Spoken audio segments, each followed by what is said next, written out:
The House committees that investigated PhilHealth found that the abuse of case rate packages was the root cause of corruption in the agency.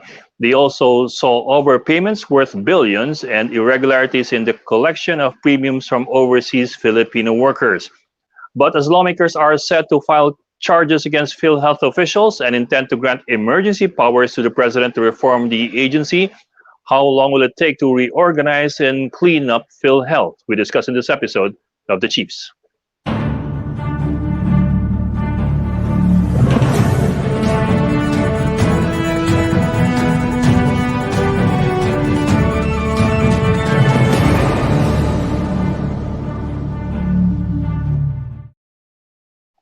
Welcome to this midweek edition of The Chiefs, and with us right now are Ana Marie Pamintuan of the Philippine Star, Lucy Cruz Valdez, the head of News 5, and coming online in a while will be Robbie Alampay of One News. Ladies, good evening.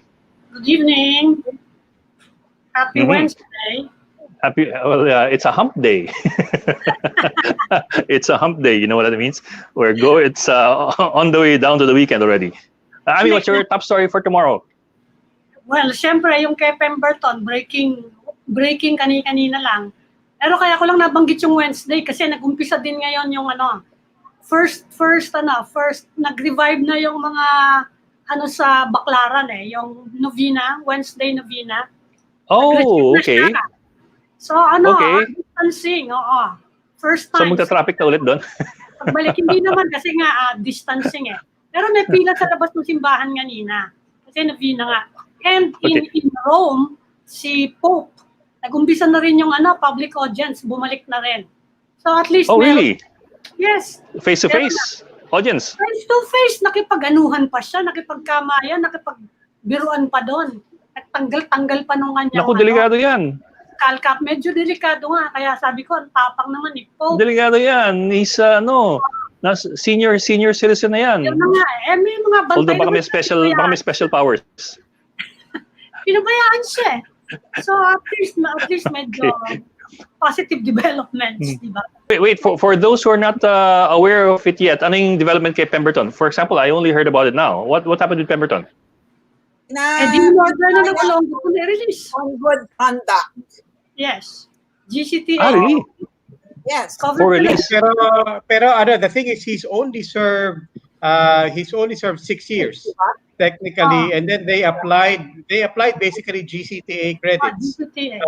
And they said that if you apply the GCTA credits, it comes out to about 10 years, which is the minimum amount of time that he should serve.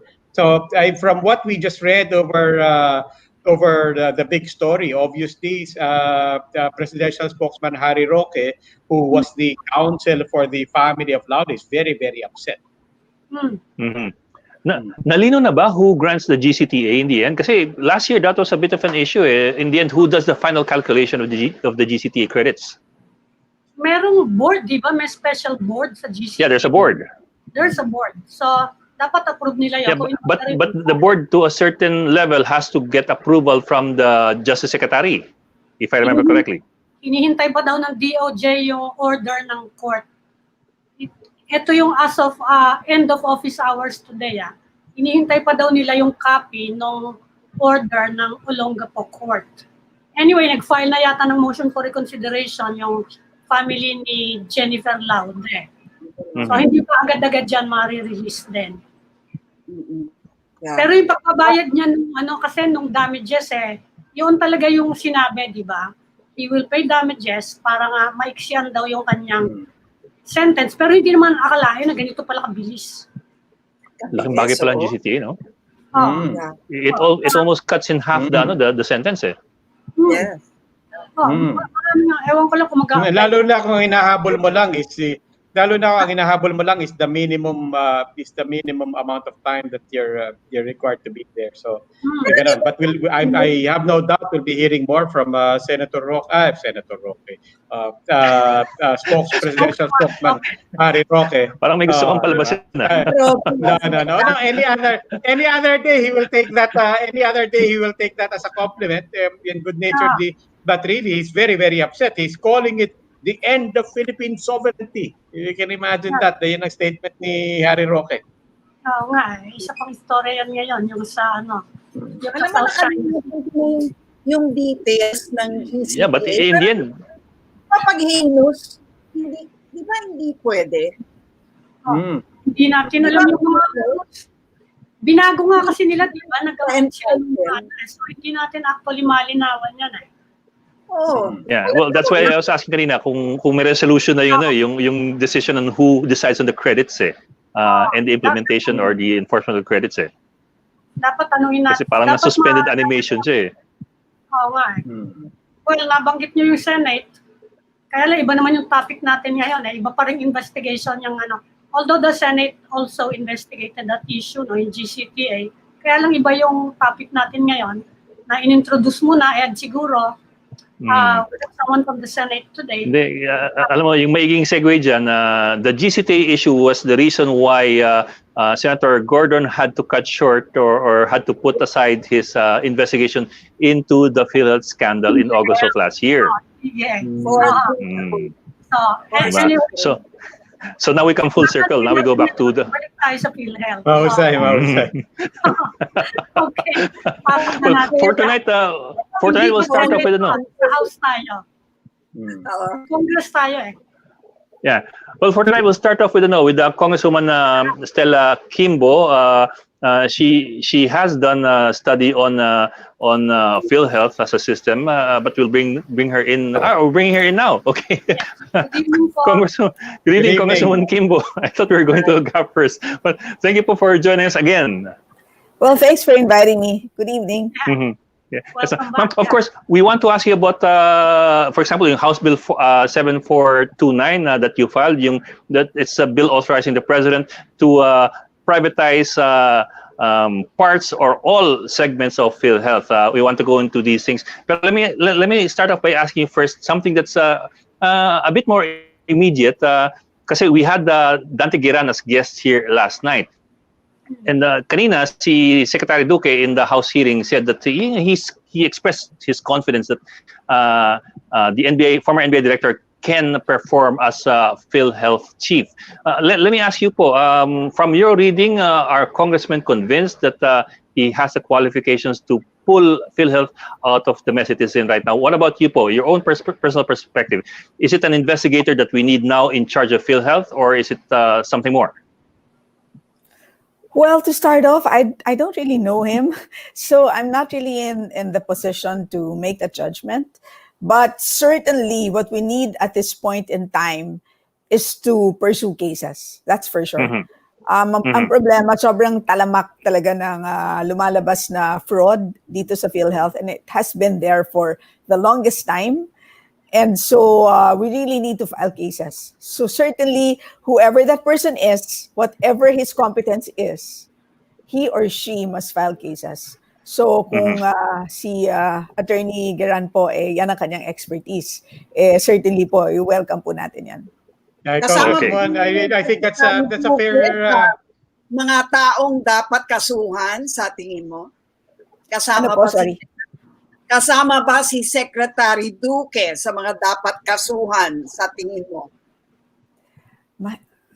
Honestly po, sa amin po sa House, hindi naman po ang ginawa po namin ay talagang nag-investigate katulad ng gagawin ng NBI or DOJ. Ang sa tingin kong naging role po ng Kongreso is to establish the patterns of fraud at identify kung ano yung possible sources of problems, katulad nung internal reimbursement mechanism and things like those. But exactly who should be blamed, exactly who is culpable, tingin ko po that's beyond us. So sa tingin ko at this point in time, kailangan natin ng evidence para masabi talaga kung sino ang dapat kasuhan. Congresswoman, I think that's fair naman yung sinabi niyo. Malinaw naman yung mandate ng Presidente dito kay Mr. Giran. In fact, when he introduced him during the IATF meeting, sinabi niya, maghanap ka dyan ng korap, maghanap ka dyan ng makukulong natin. But that reminded us of what you said the last time you were with us. You said, malinaw naman, obvious naman, di ba? Kung PhilHealth, kailangan mo ng isang tao who understands the insurance business. I remember you said that. That's what PhilHealth needs right now. Total, meron namang external task force investigating this. lahat kung Congress is looking into this, but what PhilHealth needs is somebody who understands the insurance system. And then on top of that, you also have Mr. Giran admitting, I think you've seen the quote cards going around in social media where Mr. Giran says, wala ko alam sa public health. So apart from not being an insurance person, he admits, I'm starting from scratch when it comes to public health. How do you square that with understanding as well the mission that President Duterte has given him? Well, I stand by my position na kung sino man ang uupo dyan ay kailangan talagang alamin at intindihin kung paano magpatakbo ng isang health insurance program. That's clearly the mandate of the CEO of PhilHealth.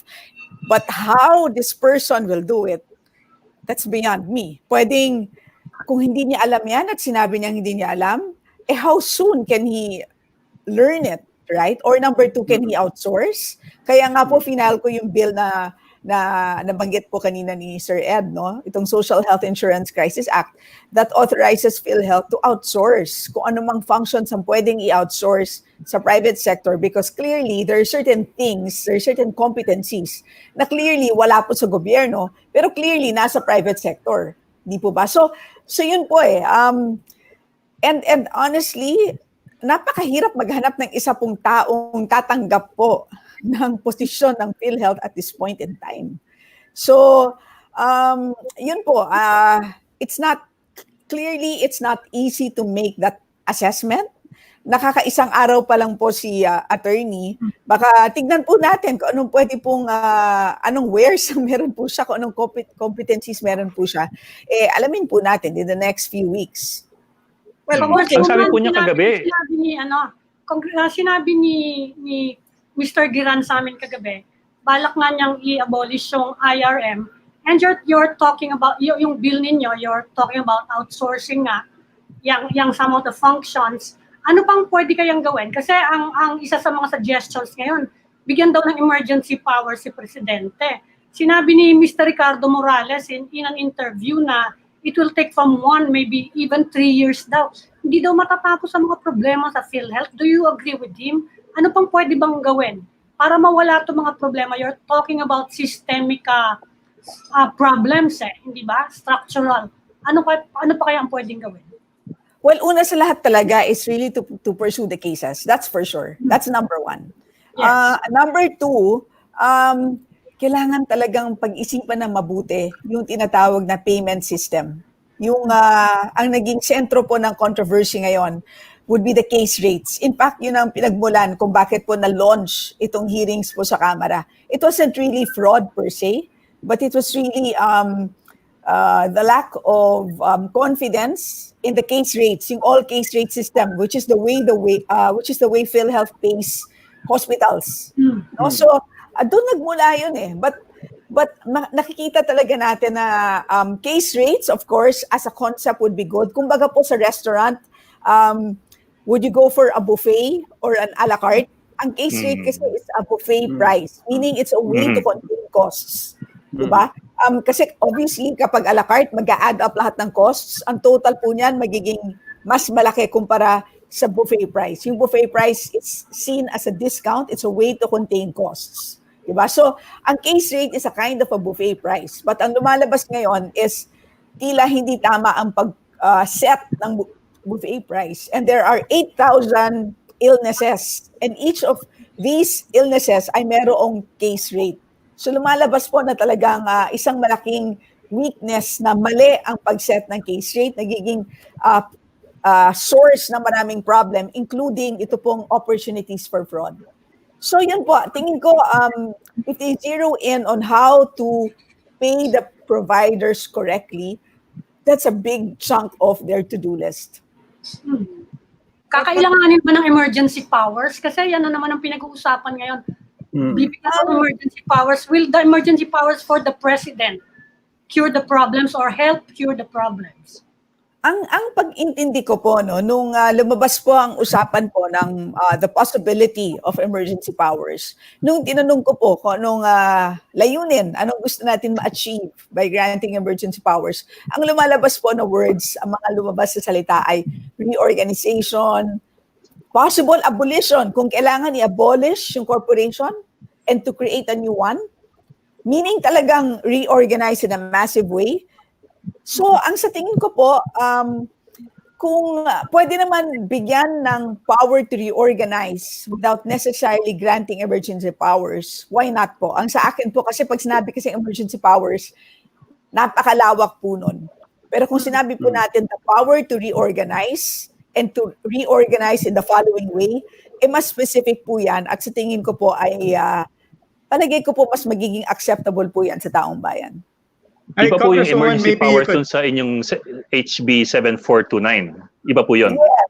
Actually, what I put in my bill, the main provision there simply authorizes the president to reorganize PhilHealth and kasama po dyan the possibility of outsourcing mula sa private sector ang certain functions. And if it is determined that all functions need to be outsourced, pwede din po. But whatever it is, we need a transitional management team to make a technical determination as to which functions need to be outsourced.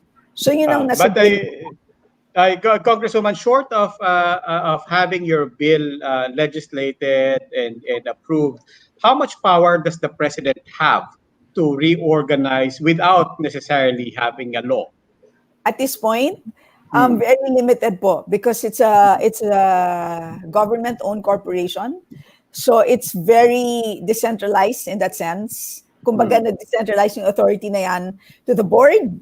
And then of course, from the board, na-delegate po yung authority nila, of course, to the CEO to manage the corporation on a daily basis, which is pretty much like any normal corporation. Okay, so in other words, what you're saying is, without question, the president really, government really does need an additional law if they want to really have far-reaching reform. But you're also saying, pero wag naman emergency law. We don't need to go as far as an emergency law. Well, that's just my humble emergency opinion. powers. Opo, that's my humble opinion. Although lumabas po kanina sa pandinig po sa Kamara yung salitang emergency powers at tinanong nga po ni Chairman Mike Defensor sa DOJ kung ano sa tingin nila, no?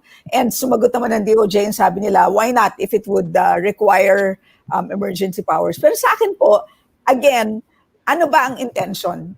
And if the intention is to reorganize, tingin ko kaya na po gawin yan without necessarily granting yung malawakang emergency powers. Well, the question is, if you were to recommend, which particular functions do you think should be given to the private sector? Top of mind, two. One is, of course, IT. And yan naman ay mismo nanggaling kay General Morales nung siya po ay nakaupo sa PhilHealth. Sinabi naman niya paulit-ulit, we really, and it's clear that we need a functioning IT system, especially for control. No, itong to find fraud, halimbawa, kung maayos ang IT system mo, maayos ang database mo. Ako nga po, kahit hindi po ako eksperto, kahit tayo po, kung maayos ang data, makikita po natin immediately. Number two po, legal services. Ang sabi ko, baka ang dahilan kung bakit hindi nananalo ang PhilHealth, pasensya na po, baka naman po mas magaling ang mga abogado po na kalaban nila sa private sector. So tingin ko po, if legal services can also be outsourced to the private sector and they can prosecute cases successfully, yan po importante, yung demonstration effect na yan sa mga may balak po ng shenanigans dyan sa loob po ng PhilHealth ay baka matakot po. Okay, I see the connection between privatizing legal services and curbing corruption. But how does an ID system privatized help in curbing corruption? Alam niyo po, well, una sa lahat talaga, and paulit-ulit na lumabas po sa mga hearings is talaga pong napakasama po ng data system, ng database ng PhilHealth. And it's very difficult to detect fraud kung hindi po malinis ang sistema. Example na lang po, very simple example.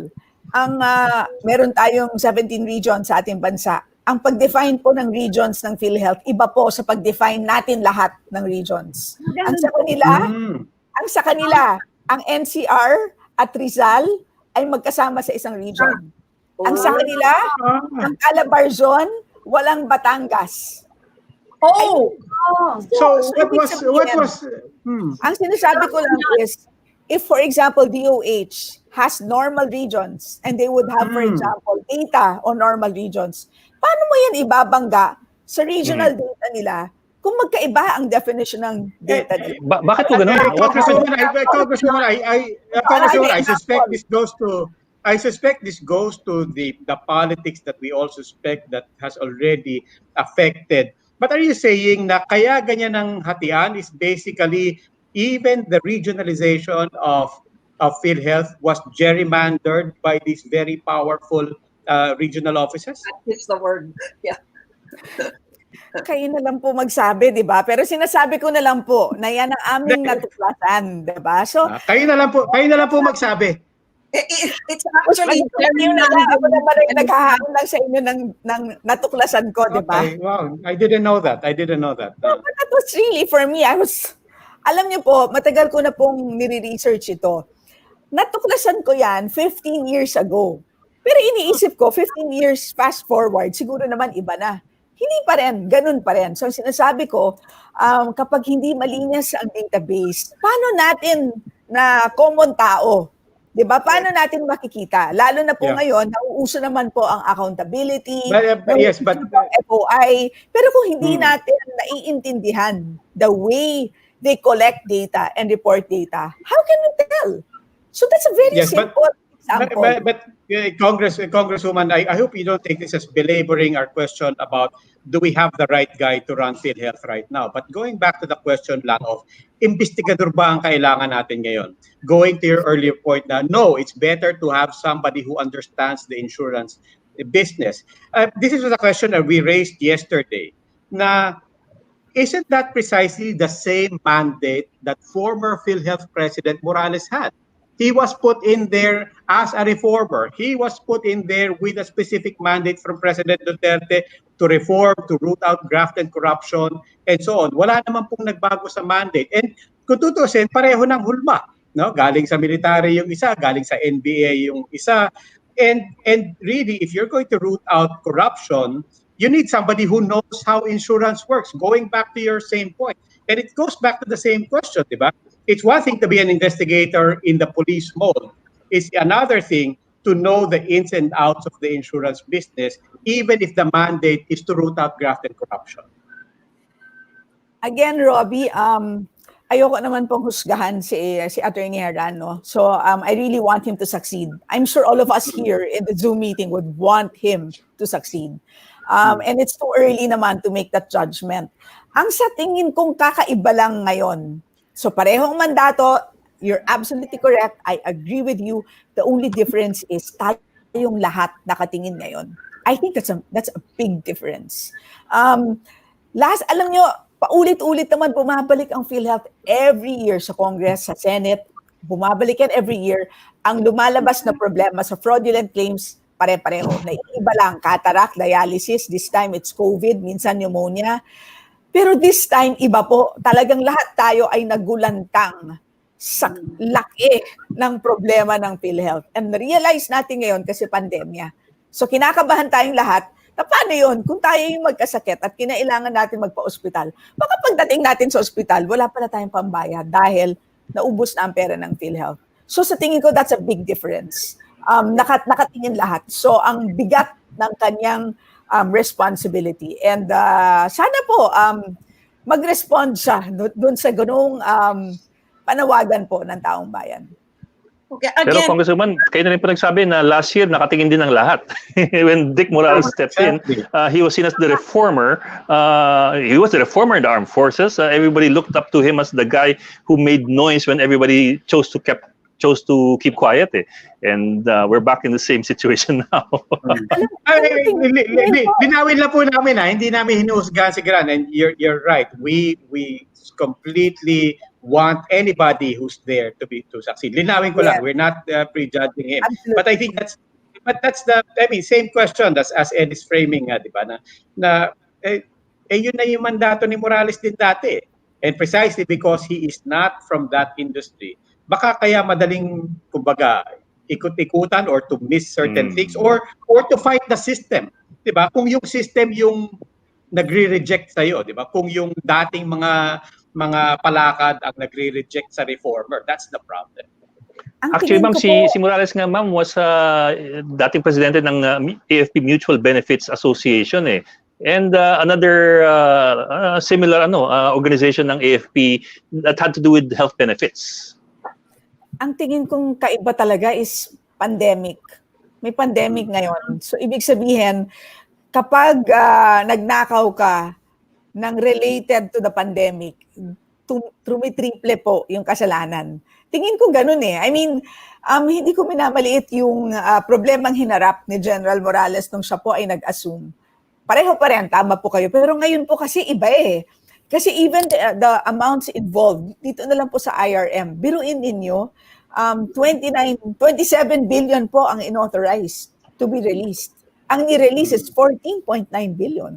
Ang sa tingin ko pong kailangan lang is 3.3 billion for 209,000 cases na sinasabi nila.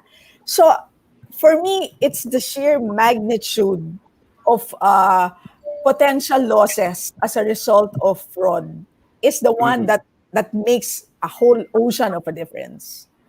Okay. Ay, Congresswoman, one last question na lang, out of curiosity lang, because matagal po itong usapin sa PhilHealth and matagal na rin yung usapin na kailangan palitan si Morales, Morales should resign. And so I'm just curious, both houses were very much involved. Wala po bang ibang mga pangalan na na-float? I mean, was this a surprise, appointing somebody from the NBI? You studied this, as you said. I mean, you among other people, wala po bang ibang mga pangalan na na-float? Or you don't have to name people, di ba? But wala po bang iba, and did this catch you by surprise? Actually po, ayon sa batas, may 4 areas of competencies. Management, finance, public health, and health economics. Yun po yung 4.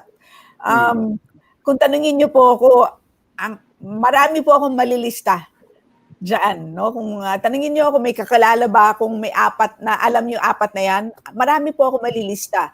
Pero ang pinaka-importante kasi talaga po dyan is really confidence of the president.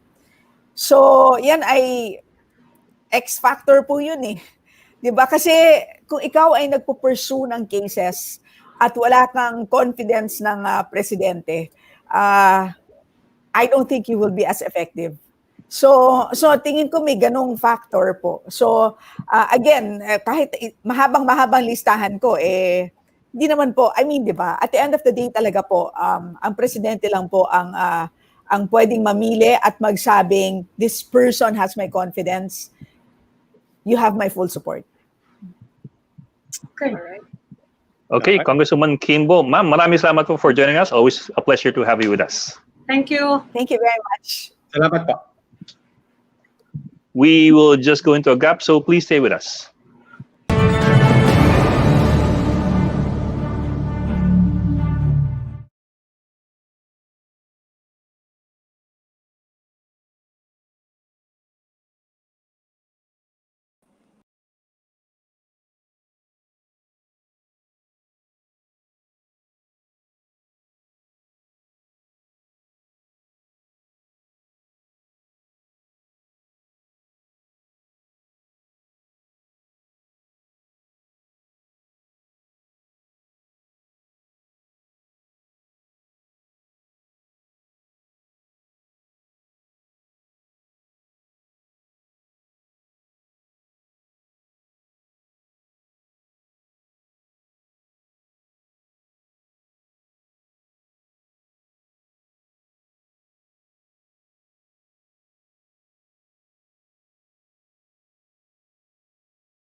Welcome back to the Chiefs. We're now in the final stage of our conversation. And now we'd like to welcome our next guest, Senate President Vicente Sotto III. Good evening po, Senator. Welcome to Hi, good the evening. Chiefs. Good evening, Ma'am Ami. Yes. Gabi po. Good evening, sir. Good evening, Senator. Hi, good evening, Ed, Robbie, and my dear friend Duque. Ay, Long time no see, 21 years ago. We worked Senator, together lumabas po 21 years ago. yung report ng Committee of the Whole at sinabi ng Malacanang today na mukhang isinantabi ata muna at hihintayin daw nila yung report ng task force na finorm ni Presidente. Meaning, and Malacanang also said, the President still has confidence in particular, Health Secretary Francisco Duque. Ano po yung masasabi niyo doon? Because you recommended na tanggalin siya. In fact, yun ang recommendation niyo ngayon. Natanggalin na si Secretary Duque. Well, first of all, as far as the statement of the palace is concerned, that they will wait for the task force, the report of the task force, that's fine with us because the task force got our copy. Okay. So I already sent a copy of the committee of the whole report to Secretary Guevara, to the Ombudsman, even to Executive Secretary Medaldia. Senator President Sotto, good evening. Yep, Luchi. Sundutin ko lang po yun, no? Kasi yung rekomendasyon ninyo, bagamat hindi naman talaga nakasama sa mismong report, ang gusto ninyo ay palitan na nga si Secretary Duque, make him accountable, no? Kasuhan. Pero si Senator Lacson has a different point of view. Ang sabi niya, hindi naman pumipirma si Secretary Duque doon sa mga dokumento kaugnay ng IRM. Papaano niyo pong i-reconcile nga yung the fact na he's not really directly involved? Why will you file a case against him? Well, we were able to establish, during the findings, what we discussed kanina during the period of interpellation. And I think Senator Lacson has changed his mind after I was interpellated by Senator Drilon and Senator Pimentel. And it was included in our committee report. But when I delivered my sponsorship speech, I omitted a number of issues that I think were not necessary at that time. But anyway, it was contained in the committee report. So, ando naman yun. Kaya lang, when you're talking on the floor for 2 hours, kailangan mag-edit ka na kasama rin sa mga na-edit ko yung mga, siguro, yung hinahanap nila. But then again, let's go to the issue na bakit sinama. Hindi siya pumipirma. Hindi siya bumoboto. Pero siya ang nag-govern ng board. Hindi pa pwedeng hindi mo isama example, March, nag-issue silang bigla ng IRM. Alright? Yung IRM, nag-release sila ng almost 15 billion, 14.8 billion. Alright? Naggumawa sila ng board resolution 1 month after na nag-umpisa na silang mag-release. Pagkatapos maglabas ng board resolution, hindi pa nila sinunod ang dapat nilang gawin sa board, sa resolution, which is dapat i-publish, pagkatapos dapat padala sa Office of the National Administrative Register of the UP Law Center. They never did that. April, June na. To be technical about it, June 11 na nila pwedeng gawin yung IRM. Although, technically, ina-admit din nila, pati nung legal nila, na illegal yung ginawa nila. From March up to June, illegal sapagkat yung IRM reimbursement reimbursement and the IRM originally that they did was for the Ondoy nung araw, panahon nila Alex Padilla, pagkatapos yung panahon ng sa Tagaytay, Yes. Tapos yung sa Marawi, before di Tagaytay, di Marawi, palang reimbursement lahat talaga yun. Noong mga nangailangan mga ospital for infrastructure, sa mga nasira, sa mga ganon. Ito, saan ka nakakita ng insurance company na nagbigay ng advance? Magbibigay ng advance para daw sa COVID, magbigay ng 200 million sa isang ospital, ang COVID patient, isa. At hindi reimbursement, advance. Ano sasabihin ng tao sa amin pag hindi natin isasama lahat ng involved dito? Hindi mo pwedeng sabihin na sabihin ni Secretary Duque na hindi naman ako nakapirma. Kahit hindi ka nakapirma, ikaw ang chairman of the board, saka talagang hindi ka pipirma because nakalagay sa PhilHealth law amended by the UHC law, the Universal Healthcare Law, ang chairman is non-voting. Nakalagay naman talaga non-voting Ngayon, ito ngayon ang hindi maganda. At siguro, bilang kaibigan ko naman si Secretary Duque, I would advise that he should not say na hindi niya alam or wala siyang alam dyan. Yeah. Because he's practically admitting guilt to the revised penal code, Article 217.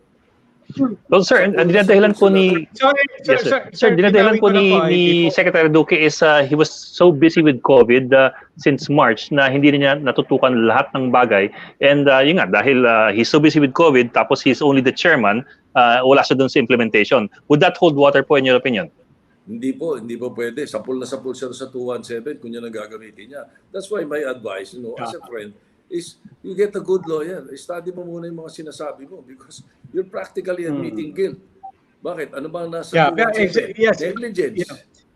No, exactly. Senator, linawin ko lang po yung sinasabi niyo dito that what you're saying is this goes beyond, you're not even saying it's command responsibility. Lampas-lampas to ng command responsibility. You're saying it's caught between a rock and a hard place. It's either alam mo at may ginawa kayo at hinayaan yan, or you can only admit to being negligent. Correct. Or when you admit to being negligent, like what she's saying now, that hindi niya alam at hindi siya nag-participate, which is impossible. Chairman of the board 14.8 billion ang pinag-uusapan, hindi mo alam.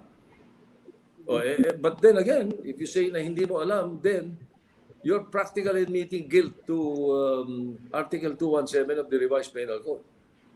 Napakahirap ng depensa dyan. So, Senator, sundan ko lang po yun. Along with your recommendation na kumuha na siya ng magaling na abogado, would you recommend also therefore that it's untenable for him to continue and practically impractical to continue being health secretary while your advice is kumuha ka na ng abogado because lalong wala ka na magagawa niya? Talagang sabi ko nga, it grieves my heart to say so. But yes, because tingnan mo, katulad ng umpisa namin, and even in the start of my sponsorship speech, I already said that ang talagang reluctance ko is why should we take this up during the pandemic? Pero pag inanalyze mo, winay mo mabuti, it's going to be worse if we didn't take it up.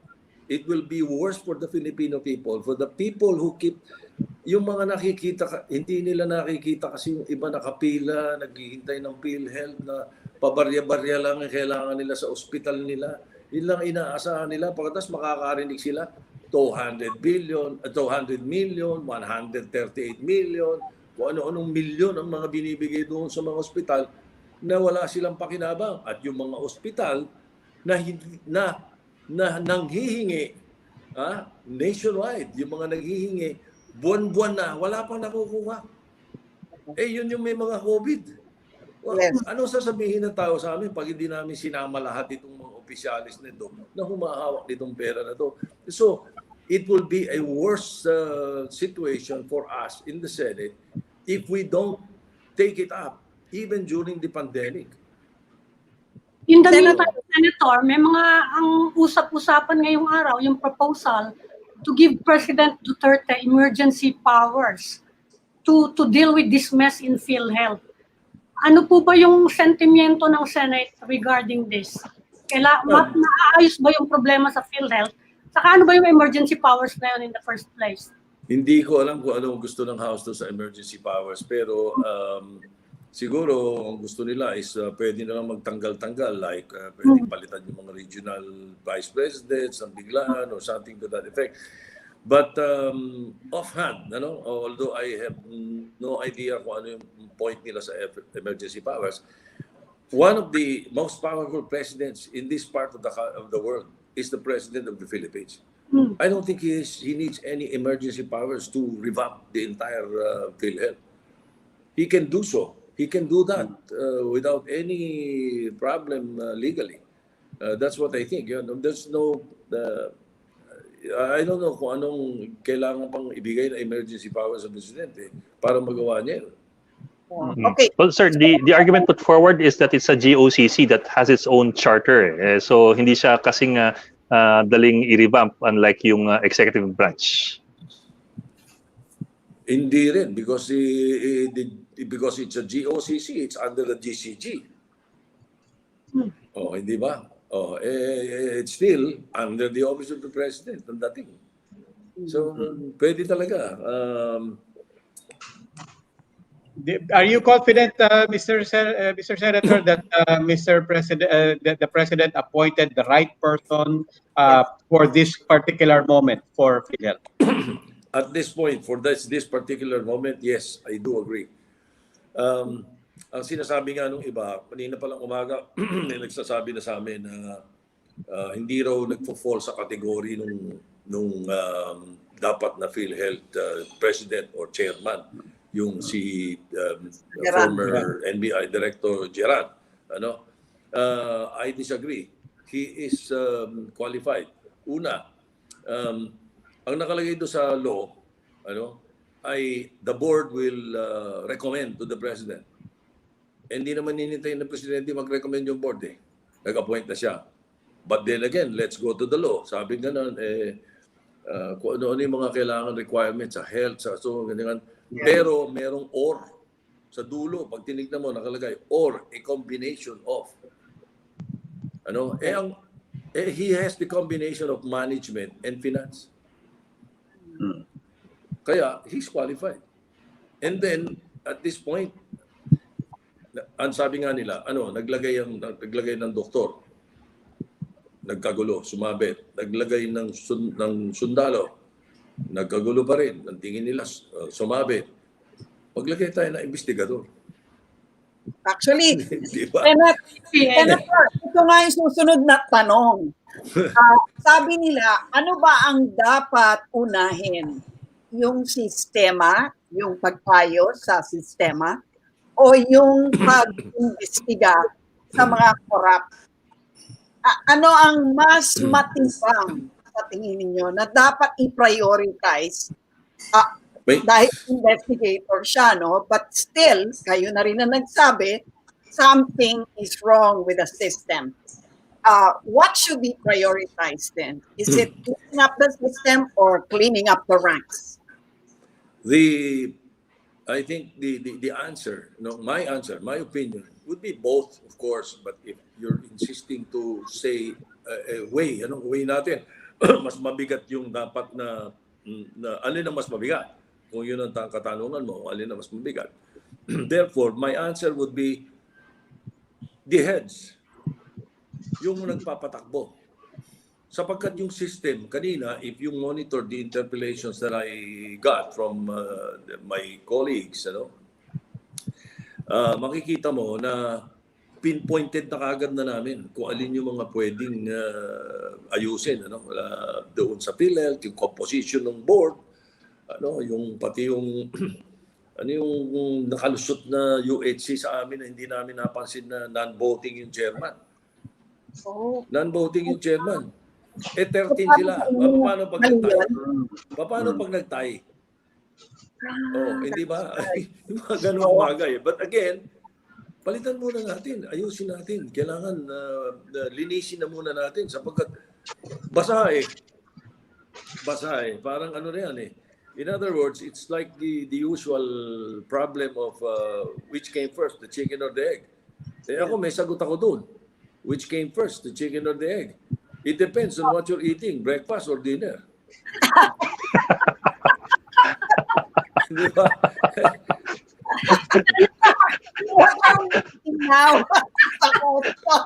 Okay yun, okay. Senator, may proposal. Kaya ako tingin ko, palitan muna natin yung mga nagpapatakbo. Di ba? Senator, Tapos may ayusin proposal. natin yung pinapatakbo nila at nakikita na natin at sila mismo, even I'm glad that former director Dante Geran already got in touch with me and he asked for a copy agad of the, sabi niya, it will be a very good guide. Kaya in answer again to your question kanina, what can I say about the palace waiting for the report? Most of the report will be coming from our findings. So I'm glad that they will do it that way because aside from us, like for example, ang DOJ na ang hahawak niya yan, sinuggest namin sa DOJ, ito. May NBI ang DOJ. So the DOJ might be able to dig deeper into what we have scratched. Baka nga we only scratched the paint. Who knows? Sir, but with all of these investigations done and all these investigations ongoing and all the investigations about to be done, would you still need an investigator on top of PhilHealth or would you need an administrator who is familiar with health insurance? Hindi, tingin ko tama pa rin yung investigator. Kasi ang sinasabi namin ay nasa level ng executive committee. Nasa level pa lang ng mga opisyales. But then, don't forget, there are problems with the relationship and the funding when it comes to the hospitals, the dialysis centers, mga cataract surgeries, ang daming ganyan. Hindi ba? At saka regional yan. So, let's not forget that yun ang isa sa mga problema ng PhilHealth. Hindi lang itong nakita natin na sobrang laki. Yung sa baba dati, dialysis ghost dialysis. Pati multo, dinadialysis. Hindi ba? Walang capacity mag-dialysis 90% ang binabayaran ng PhilHealth. Yung mga ganon. Kailangan mo investigador dyan at this point. Senator, para yung investigation, siyempre kailangan din ng structural reforms, para hindi maulit yung opportunities for corruption. We were talking earlier with the Congresswoman Quimbo. Sabi niya, yung iba daw functions ng PhilHealth pwedeng i-outsource. Will there be support for that kind of proposal sa Senate? Well, speaking of outsourcing, Ma'am Ami, ang kailangan natin dito yung IT nila. Yung IT nila dapat i-outsource. Outsource. Yun ang isa sa mga importante para nakita mo naman kung paano overpricing. Grabe ang overpricing. Tapos sabihin nila na abort daw. Nabuko pero pinirmahan niyo yung kontrata May kontrata na magbabayaran na Nabuko lang Dahil ayaw pumayag ni Laborte. Sinabi niya kay Morales, boss, hindi pwede ito. Sobrang overpriced ito. Kaya nabisto yan. At nagkagulo-gulo, nag-resign dahil hindi masikmura yung nakikita niya. Ganon din yung sa board member Kabading. At saka hindi namin tinatanggap yung mga binanggit ng itong mga whistleblowers tungkol kay Secretary Duque or whatever. In the absence of any evidence, hindi namin tinatanggap yon. Ang tinanggap lang namin kung ano yung face value. Kung ano yung nakita namin na nangyayari sa PhilHealth. Sinabi din po ni Mr. Morales, nabanggit niya na rin lang siya, nag-propose daw siya to set up an external management group kasi mahirap daw investigahan yung collusion kung ikaw yung head ng organisasyon. Gusto niya merong isang external group na popondohan ng PhilHealth para apart from investigating, ang titingnan kung ano yung mga systemic reforms na kailangan para mawala nga yung opportunities for corruption. Yon, okay din ba sa inyo yon? Well, kung talagang gusto nila, pwede naman. Pwede naman kaming hindi mag-object sa gano'n. Pero but it will need funding. There are enough ways of going around it to be able to investigate it. Use the NBI, use the Ombudsman. Ang daming pwedeng ayusin dyan. Even the AMLAC can be harnessed. Di ba? Maraming pwedeng gamitin ng gobyerno. It's just a matter of really willpower. Ano? At Yes. saka if you But really mean business, talagang pwede mong gawin eh. yes, but that's Senator, as you said, that's on the corruption side. That's in terms of going after the rotten apples and hanapin yung mga bulok dyan. But on the other side, na pinag-uusapan natin, managing the finances, we're concerned about na di-deplete ba ang contributions, natatouch ba ang contributions. We need to bring up the malaki ang ginagastos ngayong COVID.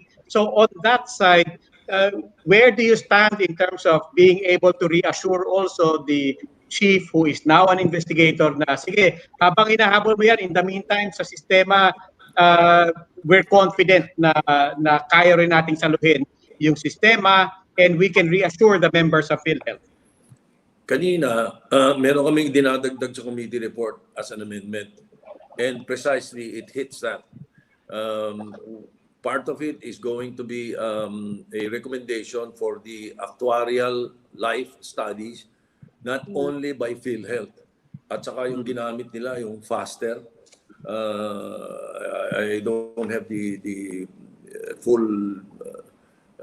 yung acronym lang natatandaan ko, yung faster, yung feasibility, something, yun ang ginamit nila.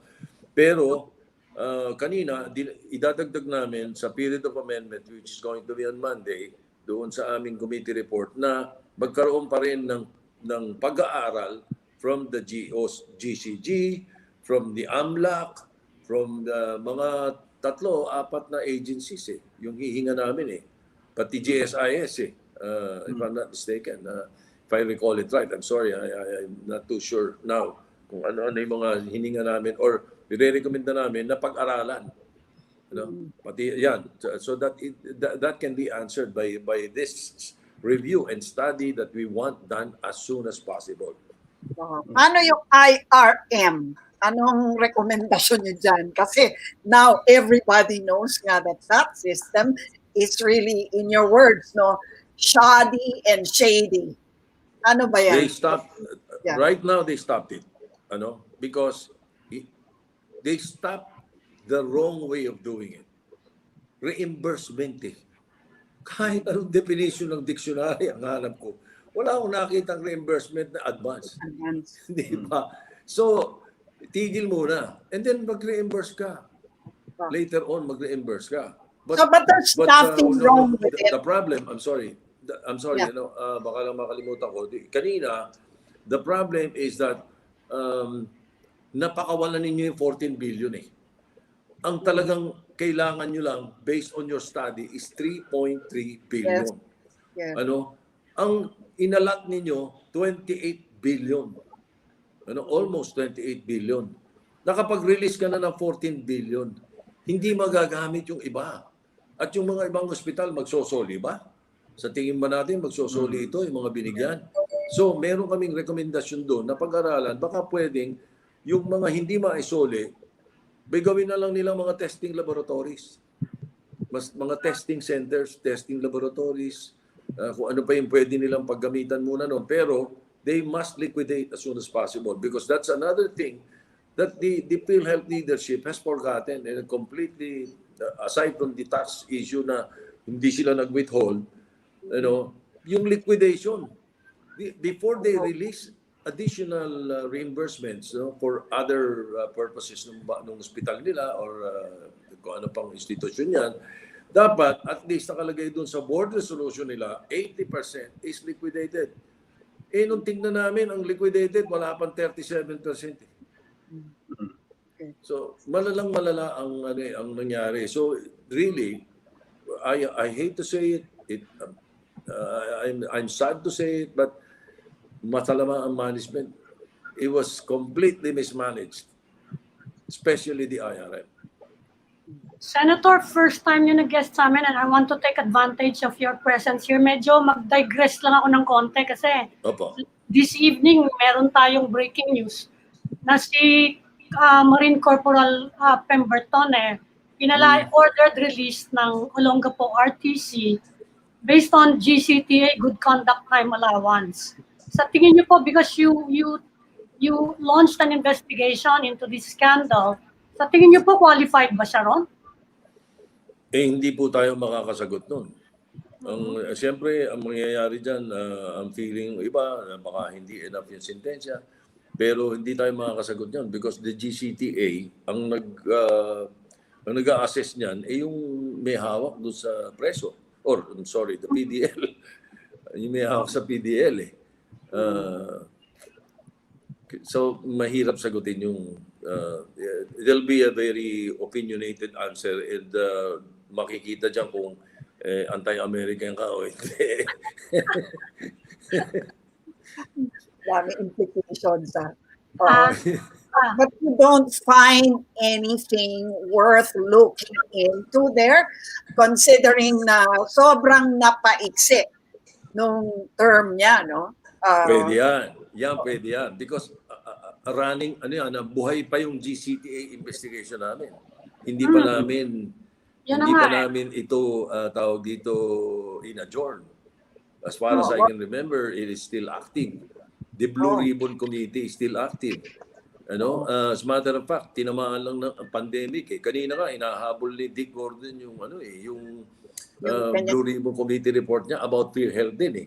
Yes. Nagkakarambol kami because iba yung topic niya. Kaya complementary naman. Complementary. Pero mahirap ihabol dito. So he's going to do it on Monday. But then again, remember, the GCTA investigation of the Blue Ribbon is not closed.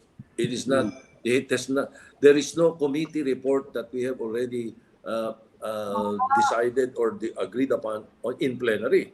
Therefore, buhay pa yan. Siguro, that will be a suggestion that I could give them as early as tomorrow. I'll tell Senator Gordon to look into the GCTA of the American. Sir, it might interest you to know, sir, noong August of last year, ang sabi ni Secretary Guevara, inmates convicted of heinous crimes are not entitled to benefit from the GCTA shortening of their sentence. I suppose ang problema lang kasi si Pemberton was found guilty of homicide, not murder. Ayun, mabigat. Pero then again, so baka yun ang lusot. Yung time pa rin. May computation yan eh. Sino nag-compute? Di ba? May computation yan eh. Para naman makita natin, para naman yung mga nagre-reklamo na bakit palalabasin to, malaman nila kung tama o hindi ang computation ng GCTA. Yung payment ng damages, hindi ba yung mitigating circumstance? Nagbayad ba? Hindi ko, I'm not familiar with the $4 million eh. Bayad siya ng 4 million, precisely nga daw, para pampabawas ng kanyang penalty. Oh, I see. I'm not aware of that. I'm sorry. But anyway, pwede siyang idagdag dun sa investigation ng GCTA. Pwede. Oh, because the investigation is focused on the GCTA, kaya pwede talaga. Okay. Yung report ni Senator Gordon on PhilHealth, ano yun i-reconcile? Kasi iba naman yun. So, ibang kaso. The August 18 o 11 meeting namin, hiniling niya sa akin na kung pwedeng gagawin niyang additional report yung nagawa na niya last year. Yun August pa last year yung ending noon. Sabi ko pwede. But then again, kanina nung pinag-uusapan namin, tinitingnan namin yung merong tumitingin sa committee report na piniprepare ni Senator Gordon. Medyo maganda rin yung committee report niya na bakit natin ikakabit lang doon. Yun ang sinasabi ng ibang mga senador. Ba't natin sasama lang dito na hindi na mapapansin yan? Bakit hindi natin ihiwalay? So I asked Senator Gordon kung papayag siya. And sabi niya, sige, Monday, he will report out that particular issue on PhilHealth also. Pero maraming sagasa doon sa regional. Mga regional vice presidents, yung mga regional hospitals, yun ang mga sapul dun sa yes, sir. Actually, sir, committee report ng Blue Ribbon. Yes, sir. Actually, sir, yun nga, sir, kasi ang kumbaga yung investigation last year ni Senator Gordon, yung mga bad mafia ni Senator Gordon noon, tinawag na good mafia naman ng ilang testigo doon sa Committee of the Whole this year. So, hindi ho ba nagkakaroon ng kiskisa na banggaan yung dalawang report? Hindi naman. Madali naman kasing magbintangan ng mafia-mafia, pero where's the evidence? Kaya hindi ko na binanggit doon sa committee report namin, saka sa sponsorship speech ko, hindi ko na binanggit. I was tempted to, I was tempted to, pero hindi na. We don't have evidence. We do not have concrete evidence that they can be called a mafia. So siguro ano na lang yun, salita na lang nila. We leave it at that. Yeah. Senator, balik tayo kay Secretary Duque. Paano yan talagang ang confidence daw ni President Tito in Duque remain? So it doesn't look like he's going to be even replaced, no? Anong masasabi niyo ron? That is his opinion. We cannot change his opinion. But the opinion of the majority of the members of the Senate, if not all, of course, I doubt if it's all. Siguro mga 22 kami thinking, or 21 thinking na gano'n.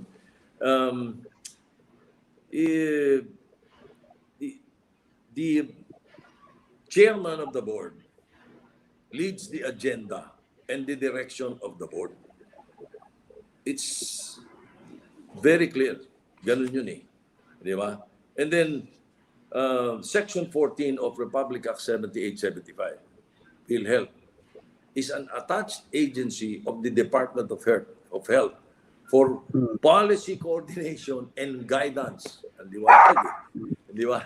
Pagkatapos doon sa Administrative Code, Section 39, Chapter 8, Administrative Code of Philippines, the Secretary shall have supervision and control over the bureaus, offices, and agencies under him.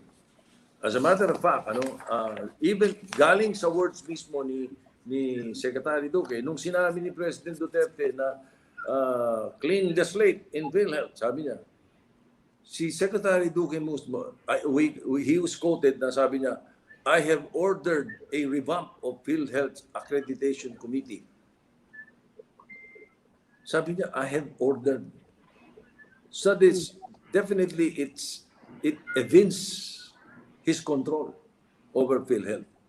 Hindi kayang alisin yung general responsibilities of the chairman of the board in any private or public firm.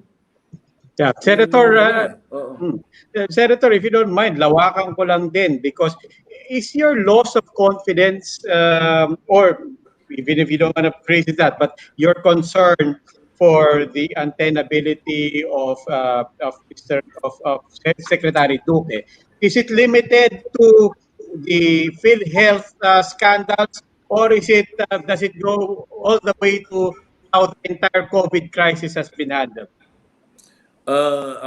Well, personally sa akin, I would not venture into that. Medyo talagang madugo yung problema ng ng COVID eh. So I will not blame him for that. But definitely, as far as the PhilHealth fiasco is concerned, I'm sad to say na hindi siya makakaiwas to. Okay, but yes, then in the meantime, therefore, yes, it's limited to the PhilHealth. Okay, but given your acknowledgement na masalimuot naman talaga yung COVID, no, and it's hard to blame anyone for that. But given that, then that begs the question also: can our country take a changing horses midstream? Everything supposed to be is in place already. Hindi ba pagka yung mga opposition sinasabi ang administrasyon, they have no plans, they have no program, sinasagot, di ba? There are already plans in place. There are already programs in place. So it's not really changing a horse midstream. Eh. You're changing the rider. You're changing the rider, not the horse. Because the horse will go to where the rider brings him. Di ba? Yun yung yun yung sitwasyon. Okay, so pwede. In other words, pwede. Oo naman, pwede. Okay. Senate President Tito Sotto, sir, maraming salamat po for joining us tonight. A pleasure to have you with us, and maybe we can have you again sometime next week. Yes, I hope I could do it more often. Thank you, Ed, Robbie, Ma'am Ami, and of course my dear friend. Tito Sen, ang tawag namin dyan eh. Tito Sen. We used to work together in a television program. Brigada 7. Thank you po. Thank you, sir. Okay. Sige, thank you. Salamat po. Good night. Good night. Thank you. Good night. Ang dami nating quotable quotes. So, what came first, the chicken or the egg? Ako yun. Oh, pati yung changing horses midstream or changing the rider. Okay. Dapat nag-list tayo ng mga ganun eh. Okay. Sige. I suppose it's time to go. That will be all for this edition of The Cheese. We hope all the discussion will keep the conversation going. I'm Adlinga of One News. I'm Mami Pamintuan of the Philippine Star. I'm Lucy Cruz Valdez of News 5. I'm Robbie Alampay, and we are One News.